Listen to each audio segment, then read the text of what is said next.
औज़ुबिल्लाहिमिनश्शैतानिर्रजीम बिस्मिल्लाहिर्रहमानिर्रहीम। अस्सलाम वालेकुम व्यूवर्स, कैसे हो सब? आई होप सब अच्छे होंगे। तो आज हम स्टार्ट करने वाले हैं हमारा CS 304 लेक्चर नंबर 7। ठीक है, तो लेक्चर नंबर 7 को स्टार्ट करने से पहले पहले कुछ चीज़ें आपको बताना चाहता हूँ जो आपको करनी पड़ेगी, मस्ट है। ठीक है, अदरवाइज़ आपको जो बुक की कोडिंग है ना, मैं इधर हैंडआउट्स ओपन करता हूँ, इसमें थोड़ी आपको फिर डिफ़िकल्टी होगी कि इसको कैसे मैनेज करना है। ठीक है, आपको कुछ एरे क्या होता है, ठीक है, थोड़ा बहुत एरे, पॉइंटर्स टू एरे क्या होता है, how to allocate them dynamically, ठीक है, उनको हम कैसे काम करते हैं उनके साथ, और हम क्या है उनके साथ, मतलब किस तरह हम डायनामिकली मेमोरी एलोकेट करवाते हैं और किस तरह हम डी एलोकेट करवाते हैं। और अगर आपने क्लासेस एंड ऑब्जेक्ट्स के बारे में नहीं पढ़ा ना, तो मैं उसका लिंक दूंगा डिस्क्रिप्शन के अंदर, तो आपने वहाँ से जाके जो मेरी वीडियो होगी ना उसको रेफ़र करके आपने क्लासेस एंड ऑब्जेक्ट्स का अपना सारा कॉन्सेप्ट जो है ना वो क्लियर कर लेना है। ठीक है, तो आपके फिर वो कॉन्सेप्ट जो है ना उस वीडियो को देखने के बाद ना आपको सारा कुछ क्लियर हो चुका होगा कि क्लासेस क्या होती हैं, फंक्शंस क्या होते हैं, ठीक है, मेंबर फंक्शंस क्या होते हैं, उनको एक्सेस कैसे करते हैं। वो वीडियो कोई 1 घंटे की है, वो आपने ईज़िली देख लेनी है। अच्छा, तो अब हम स्टार्ट करते हैं। आज हमने पढ़ना क्या है, ठीक है, आज हमने थोड़ा सा एरेज़ के रिलेटेड पढ़ना है कि एरेज़ को हम कैसे ट्रीट कर सकते हैं, डायनामिकली मेमोरी को कैसे एलोकेट करवा सकते हैं, और स्टैक क्या होता है और हीप क्या होता है। ठीक है, इन चीज़ों को आज हम पढ़ने वाले हैं, और फिर हम इंशाल्लाह, ये पहला पार्ट है, इससे अगले पार्ट में हम CS 304 को प्रॉपरली स्टडी कर रहे होंगे। इस पार्ट में जस्ट आपको थोड़ी बहुत ही कोडिंग करवाऊंगा। ओके, उसके बाद आप इस काबिल हो जाओगे कि आपके सामने कोई भी डायनामिकली कोड आ जाए ना, कि न्यू कीवर्ड के साथ, डिलीट कीवर्ड के साथ, तो आप इजीली कर पाओगे। ठीक है, तो सबसे पहले हमारे पास जो कॉन्सेप्ट है ना भाई, हमारे पास जो सबसे पहले कॉन्सेप्ट है वो है डायनेमिक मेमोरी एलोकेशन का। ठीक है, डायनेमिक मेमोरी एलोकेशन। ओके, तो ये कैसे होती है? ये 2 कीवर्ड्स के थ्रू होती है हमारे पास। सबसे पहले करें हम इसको न्यू कीवर्ड, और डिलीट कीवर्ड के थ्रू हम इसको करते हैं। ठीक है, तो उससे पहले होता क्या भाई, उससे पहले होता क्या है, देखो हमारे पास ना कुछ ये, आप कह लो कि हमारे पास ये पूरा कह लो कि हमारे पास कोड है। ठीक है, इतना एरिया हमारे पास होता है जी ऑब्जेक्ट के पास। ठीक है, ऑब्जेक्ट आप कह सकते हो कि ऑब्जेक्ट कोड के पास होता है। इससे ऊपर वाला एरिया हमारे पास जो है ना, वो हमारे पास स्टैटिक वेरिएबल्स होते हैं। ठीक है, और इससे ऊपर वाला एरिया हमारे पास जो होता है ना, वो हीप का एरिया होता है। फंक्शंस का कह रहा हूँ, हमारे पूरे प्रोग्राम की बात कर रहा हूँ। हीप का एरिया, हीप का एरिया ऐसा एरिया होता है भाई जहाँ पे यूज़र बाय इट्स ऑन, ठीक है, bye it's on memory allocate करवा सकता है। मेमोरी एलोकेट हम खुद एज ए यूज़र करवा सकते हैं। तो इसको हम क्या कहेंगे, it is a, what is this, it is a pool of memory. Okay, a pool of memory. ठीक है जी, ये क्या है, मेमोरी है, पूल है। तो इसके अंदर हम यूज़र जितनी चाहे मेमोरी एलोकेट करवा सकता है, लेकिन उसको, अब इसकी 2 कंडीशंस हैं। पहली कंडीशन क्या है, पहली कंडीशन, और दूसरी क्या है, अगर डी एलोकेट करवाई है ना, if D allocated, if if allocated, sorry, if allocated,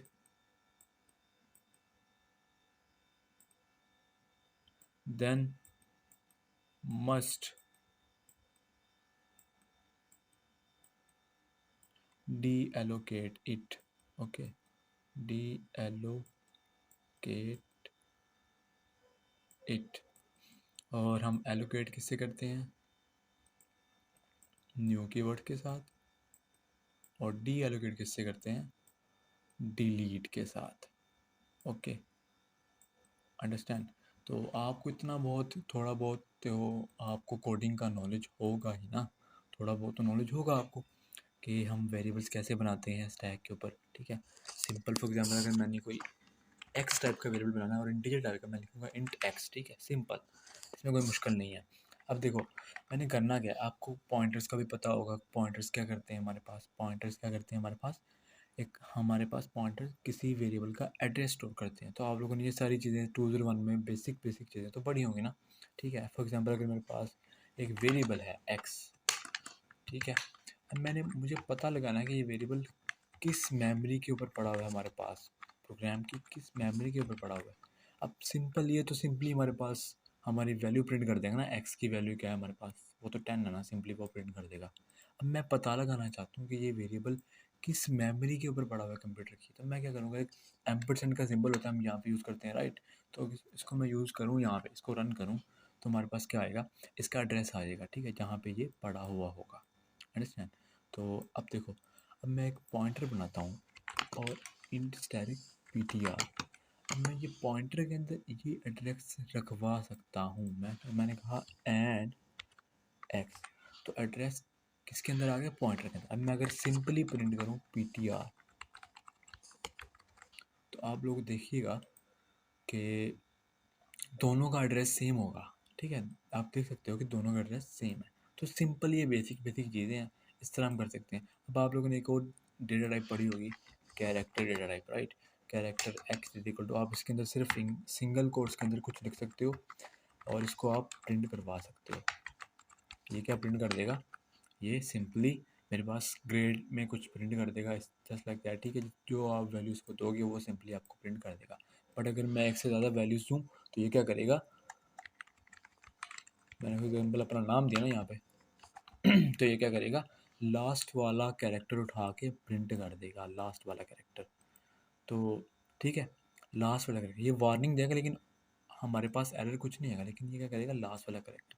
अब सी लैंग्वेज में क्या था, देखो सी लैंग्वेज में ना, सी लैंग्वेज में, सी लैंग्वेज के अंदर हमारे पास, सी लैंग्वेज में no string, string data type नहीं थी।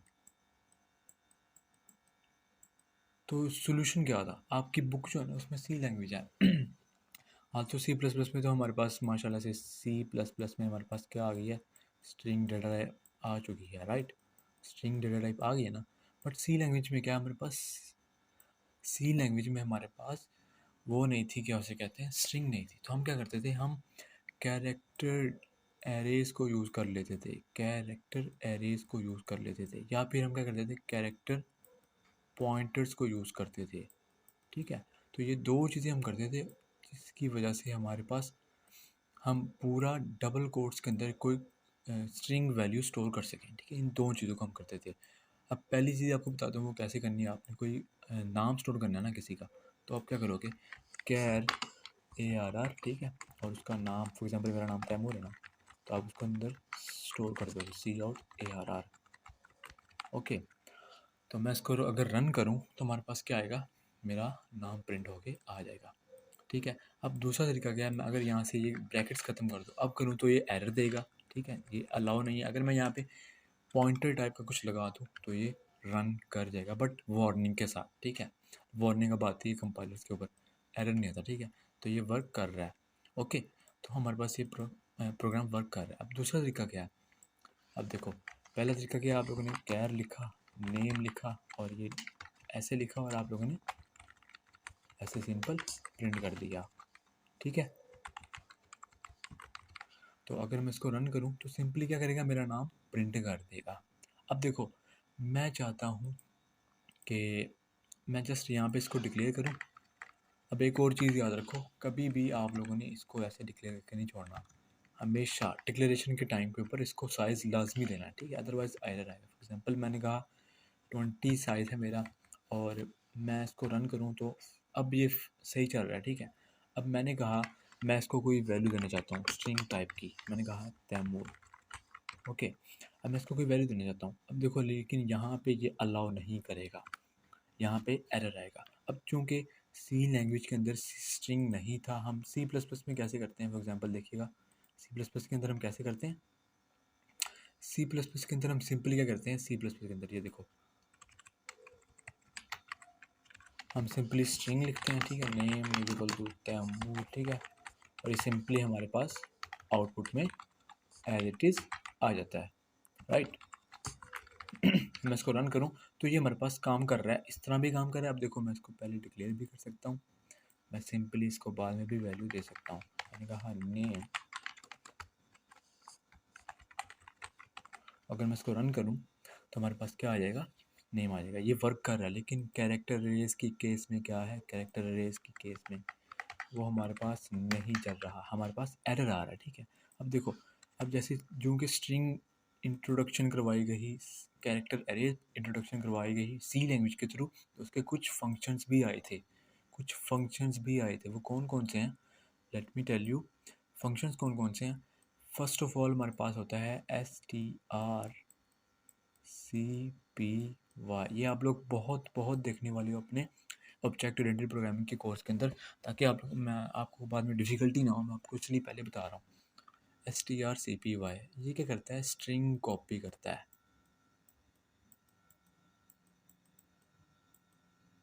ओके, स्ट्रिंग को कॉपी कर देगा। और दूसरा क्या है, हमारे पास काफ़ी सारे फंक्शन है, मैं जो यहाँ पे यूज़ हो रहे हो वही बताना चाहूँगा। strlen, ये क्या करेगा, ये लेंथ निकाल देगा। अब लेंथ क्या होती है, फॉर एग्जांपल आप लोगों का नेम है ना, आप लोगों का नेम है फॉर एग्जांपल तैमूर मेरा नेम है, ओके। अब लेंथ कितनी है इस नेम की, 1 2 3 4 5 6 7, ये हमारे पास 7 आउटपुट आ जाएगा, ओके। अच्छा, और कौन सा है जी, और फ़िलहाल तो हमारे पास यही है, और बाकी हम वक्त के साथ साथ जब हम कोडिंग कर रहे होंगे तब हम देख लेंगे, ओके। अब देखो मैं इसको साइन करवाना चाहता हूँ, लेकिन कुछ भी साइन नहीं हो रहा।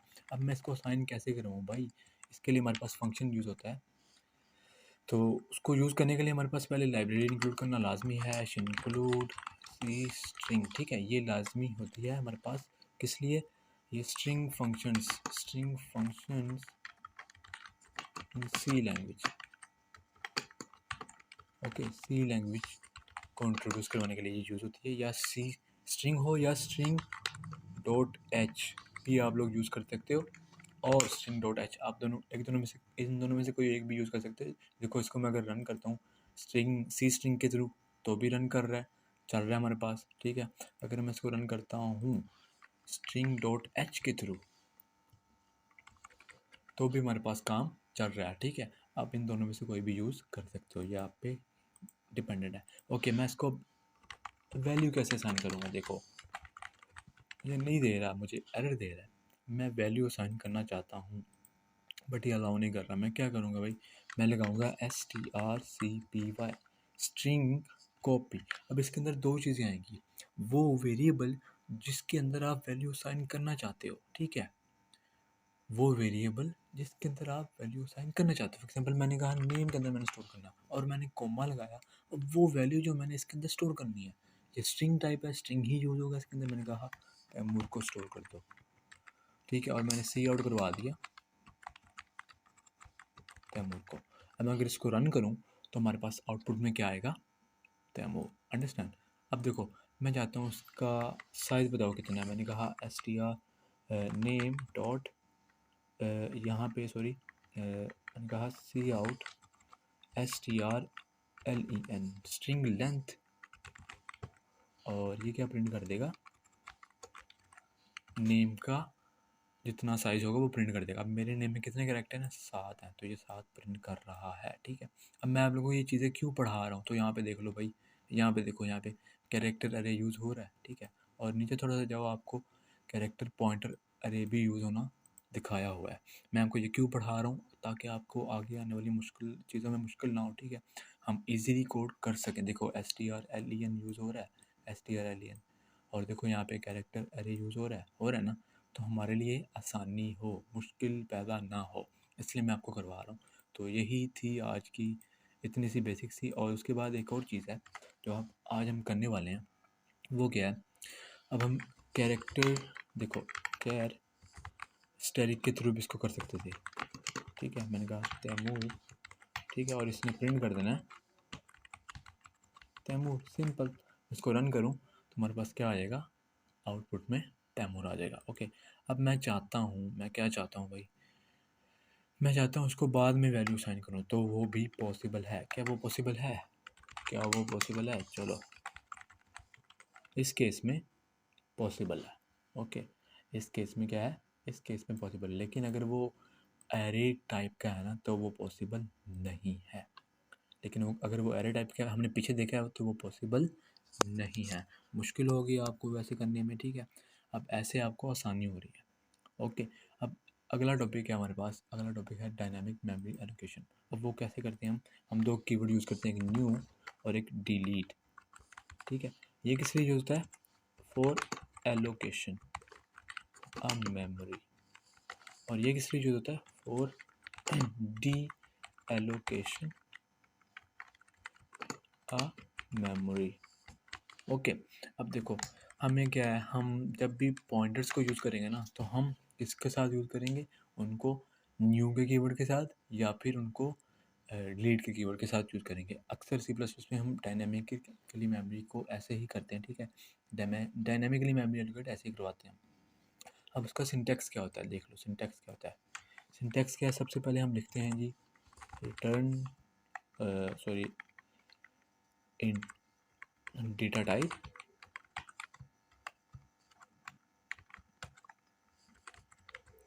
एंड देन हमारा वेरिएबल नेम, उसके बाद हम न्यू कीवर्ड लिखते हैं और अगेन डेटा टाइप लिखते हैं। और अगर अगर ये तो सिंपल है ना, ये तो सिंपल वेरिएबल है, ठीक है, सिंपल वेरिएबल है। बट अगर अगर क्या है, अगर हमारे पास इन केस ऑफ एरेज, अगर हमारे पास एरेज हैं तो हम क्या करेंगे, यहाँ पे हम डेटा टाइप लिखेंगे, वेरिएबल नेम लिखेंगे, यहाँ पे पॉइंटर भी आना है सर, यहाँ पे ऐसे पॉइंटर लिखेंगे, ऐसे पॉइंटर, वेरिएबल नेम लिखेंगे, उसके बाद क्या लिखेंगे, न्यू और डेटा टाइप, उसके बाद हम यहाँ पे साइज़ बता देंगे एरे का, 10 है कितना है, ठीक है, वो हम पे डिपेंडेंट है। ओके, तो फर्स्ट ऑफ ऑल देखते हैं हम सिंपल वैल्यूज़ के लिए, int X is equal to new int. तो ये किस लिए बन गई, ये हमारे पास एलोकेट होगी वेरिएबल, यहाँ पे हमने पॉइंटर नहीं लगाया, लो अब हो गई, यहाँ पे पॉइंटर लगा दिया। तो ये किस लिए होगी, इंटीजर टाइप वेरिएबल के लिए मेमोरी एलोकेट हो चुकी है। ओके, अब देखो आप यहाँ पे इसको दो तरीक़ों से लिख सकते हो। अब इसको वैल्यू दे दो 10, तो इसकी वैल्यू क्या होगी 10, ये वैल्यू दी है। अगर हम ब्रैकेट्स में लिखते हैं ना, अगर हम लिखते हैं ब्रैकेट्स में ऐसे राउंड ब्रैकेट्स के अंदर, तो ये क्या होगी, ये उसकी वैल्यू उसको असाइन हो चुकी होगी डायनेमिकली, वैल्यू डायनेमिकली, ठीक है, वैल्यू डायनेमिकली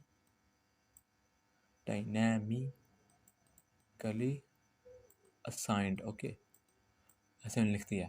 लेकिन अगर हम लिखते हैं ना ऐसे इस ब्रैकेट्स के अंदर, तो ये उसका साइज़ है एरेज़ का, कि इतनी एरेज़, इतने साइज़ की एरे बन चुकी है। ओके, किस तरह बनी है, वो डायनामिकली बनी है। डायनामिकली मीन हम यहाँ पे न्यू का कीवर्ड यूज़ कर रहे हैं। ओके, न्यू का और डिलीट का कीवर्ड। तो ये क्या बना है, हम इसकी वैल्यू क्या है, dynamically it has value 10। Okay, अगर मैं इसको प्रिंट करूँ सी आउट एक्स, अब आपके सामने आपको इसका एड्रेस प्रिंट होगा, ना कि इसकी वैल्यू। आप देख सकते हो इसका जस्ट एड्रेस प्रिंट हो रहा है। तो आप लोगों ने एक और चीज़ पढ़ी होगी, जब हम एड्रेस प्रिंट करते हैं ना किसी वेरिएबल का पॉइंटर के अंदर, तो हम सिंपल उस पॉइंटर का नाम लिख देते हैं। लेकिन अगर हमने उसकी वैल्यू प्रिंट करनी है तो उसको हम क्या करते हैं, उसको हम करते हैं D reference. Okay, D reference करते हैं। अब डी रेफरेंस कैसे करते हैं हम, इस ऑपरेटर के थ्रू, स्टारिक। अगर हम लिखते हैं स्टार्स और साथ में एक्स लिखते हैं, उसको प्रिंट करवा दें, तो उसकी वैल्यू प्रिंट होगी उस जगह पे, उस मेमोरी के ऊपर जो वैल्यू पड़ी होगी ना वो प्रिंट हो जाएगी। अब देखो आपके सामने अगर मैं लिखता हूँ ना, यहाँ पे मैंने अगर लिखा है यहाँ पे स्टैरिक, इसको मैं रन करता हूँ तो हमारे पास इसकी वैल्यू आ जाएगी, जो क्या है 10 है। ओके, और अगर अब मैंने मेमोरी एलोकेट करवा ली, अब मुझ पे है मैं इसको डी एलोकेट भी कराऊँ। तो हम डी एलोकेट कैसे करते हैं, डिलीट का कीवर्ड यूज़ करते हैं, डिलीट एक्स। तो इंटरनली इसकी मेमोरी डी एलोकेट हो चुकी है। अंडरस्टैंड, यहाँ तक हमारा कॉन्सेप्ट था। ये सिंपल वेरिएबल्स के थ्रू हमने इनके वेरिएबल को एलोकेट और डी एलोकेट कर लिया। अगर हम एरे को यूज़ कर रहे हैं, for example int static A R R is equal to new int, तो हम क्या करेंगे, ये वाली ब्रैकेट लगाएंगे और 10 लिख देंगे। तो ये वैल्यू हो गई है array has been created dynamically. Okay, तो ये डायनेमिकली एरे हमारे पास आ चुकी है। अब देखो आप, मैं यहाँ पे A R R of zero, आपको पता है इंडेक्स ज़ीरो से स्टार्ट होता है, 12 लिखूँ, यहाँ पे ए आर आर ऑफ 1 लिखूँ, उसको वैल्यू 13 लिखूँ, ठीक है। ए आर आर ऑफ 3 लिखूँ, उसकी वैल्यू 14 लिखूँ। अब मैं इसको प्रिंट कराऊँ ए आर आर ऑफ 0, ठीक है। इसके बाद C out A R R of 1 handle C out A R R of 2। Understand, तो इसको अगर मैं रन करूँ तो 12, 13 और 14 जो मैंने इनको वैल्यूज असाइन की थी इनके इंडेक्स के ऊपर, वो प्रिंट होकर आ जाएगा। अंडरस्टैंड, ठीक है। 0, 1, 2 आना था, यहाँ पे मैंने 3 कर दिया था। अब इसको मैं रन करूँ तो वो गार्बेज वैल्यू हो गई थी ना, तो अब मैं इसको रन करूँ तो हमारे पास क्या आ गया, 12, 13 और 14 आ गया। मैं इनको लूप के थ्रू भी असाइन वैल्यू करवा सकता हूँ। वो कैसे, for int I is equal to 0, I less than कितनी है, 10 है, प्लस प्लस आई, और मैंने कहा इनको वैल्यू साइन कर दो, ए आर आर ऑफ आई को आई असाइन कर दो, और आई स्टार्ट हो रहा है हमारा माशाल्लाह से 0 से। मैं इसको यहाँ पे दूसरी लूप में प्रिंट भी करवा सकता हूँ आपके दिखाने के लिए। तो ये चीज़ें आप लोगों ने CS201 में पढ़ी हुई हैं, ये बेसिक्स, ठीक है। इसमें कोई इतनी घबराने वाली बात नहीं है। ए आर आर ऑफ आई, ठीक है। इसको अगर मैं रन करूँ तो हमारे पास 0 से लेकर 10 तक वैल्यूज़ असाइन भी हो जाएंगे और उनको प्रिंट भी कर देगा। सॉरी, 0 से लेकर लेस देन 10 तक, तो 9 वैल्यूज़ इसको असाइन हो चुकी हैं, ठीक है। अब मैं देखो, अब मैंने मेमोरी तो एलोकेट करवा लिया, अब एरेज की मेमोरी को डी एलोकेट कैसे करवाते हैं, तो हम डी एलोकेट करवाते हैं, डिलीट का कीवर्ड लिखते हैं और हम साथ में ये ब्रैकेट्स लिखते हैं और हम वेरिएबल का नाम लिखते हैं, ठीक है। In case of arrays, okay, in case of arrays. अब मैं इसको अगर रन करूँ तो वर्क कर जाएगा, बट अगर हम इसको हटा भी दें ना तो कंपाइलेशन एरर नहीं आएगा, बट थोड़े से इश्यूज आएंगे, मेमोरी के डैंगलिंग पॉइंटर्स के इशू। आप नीचे देख सकते हो, मे भी थोड़ी वार्निंग आए, लेकिन यहाँ पे हाँ, लेकिन इंटरनली थोड़े बहुत इश्यूज आ जाते हैं। लेकिन हमें हमेशा, अगर हमने एरेज को यूज़ किया तो हमें हमेशा ये वाली ब्रैकेट्स को यूज़ करना है डी एलोकेट करने के लिए। अंडरस्टैंड, तो अब अगली बात करते हैं हम, अगर हम हमारे पास कैरेक्टर है, कैरेक्टर स्टैटिक नेम, इसको भी हमें डी एलोकेट करवाना पड़ेगा, कैर, और वही डेटा टाइप लिखनी है यहाँ पे जो पहले यहाँ पे लिखने होंगे। फॉर एग्जांपल हम यहाँ पे, फॉर एग्जांपल हमारे पास इंट है ना, int static A R R equal to new int. Okay, हमारे पास अगर स्ट्रिंग है तो string S equal to new string और हमारे पास साइज। इसी तरह अगर हमारे पास फ्लोट है, float F is equal to new float और हमारे पास साइज। अंडरस्टैंड, तो ये हमारे पास कॉन्सेप्ट रहता है। ऐसे पॉइंटर लाजमी लिखना है, ये बहुत बड़ी मिस्टेक होती है अगर हम ना लिखें तो एरर आता है, ठीक है। इसी तरह हम लिखते हैं कैरेक्टर स्टैटिक नेम और उसका साइज देते हैं फॉर एग्जांपल 20। ओके, अब मैं नेम को कोई वैल्यू ऐसे नहीं दे सकता, मैंने आपको पहले बताया, बट अब इस केस में दे सकता हूँ क्योंकि ये किस टाइप का है, कैरेक्टर पॉइंटर टाइप का है। ओके, कैरेक्टर पॉइंटर टाइप का है। अगर उसको मैं रन करूँ तो हमारे पास क्या आ जाता है, तैमूर आ जाता है। ओके, अब देखो हमारे पास ये वार्निंग सी आ रही है, ये हमेशा हम फेस करेंगे। तो आपको हमेशा ये लाइब्रेरी यूज़ करनी है जब हम आगे कोर्सेज, जब हम आगे क्लासेस पढ़ रहे होंगे ना, अगले लेक्चर्स पढ़ रहे होंगे, तो आपको हमेशा ये लाइब्रेरी यूज़ करनी है। वो क्या है, hash pragma GCC diagnostic ignored -w right strings, ठीक है, STRINGS स्ट्रिंग्स। आप नीचे देख सकते हो, यही हमारे पास एरर है, -w राइट स्ट्रिंग्स। अब अगर इसको मैं रन करूं तो हमारे पास कोई नीचे वार्निंग नहीं है, कोई नीचे एरर नहीं है, हमारा प्रोग्राम सही वर्क कर रहा है। और इसको अब मैं डी एलोकेट करवाना चाहता हूँ, तो मैंने कहा डिलीट नेम, इससे पहले मैंने क्या लगा दिया, ये अब वो एरे वाला सब्सक्रिप्ट ऑपरेटर, तो ये लाजमी है इसको यूज़ करना। और स्ट्रिंग डॉट एच के अंदर कौन कौन से फंक्शन थे, S T R C P Y जो क्या करता है, स्ट्रिंग को कॉपी करता है, और कौन सा था, S T R L E N जो स्ट्रिंग की लेंथ को मालूम करता है। तो गाइस आई होप आज की वीडियो आपको अच्छी लगी होगी। ये पार्ट 1 था। इंशाल्लाह नेक्स्ट पार्ट के अंदर हम ये सारी कोडिंग यहाँ से स्टार्ट कर रहे होंगे, हम क्लासेस को पढ़ रहे होंगे। बट आपको नीचे डिस्क्रिप्शन के अंदर मैं ना एक लिंक दूंगा हमारी दूसरे चैनल की, मेरे चैनल की वीडियो है दूसरी 201 की। आप लोगों ने वो वीडियो लाजमी देख के आनी है ताकि आपको क्लास का कॉन्सेप्ट तो क्लियर हो जाए ना। अगर आपको क्लास का कॉन्सेप्ट क्लियर हो जाएगा फिर आपको ये पढ़ना बहुत बहुत आसान हो जाएगा। ठीक है, thank you so much guys, मिलते हैं किसी और वीडियो के अंदर, तब तक के लिए अल्लाह हाफिज़।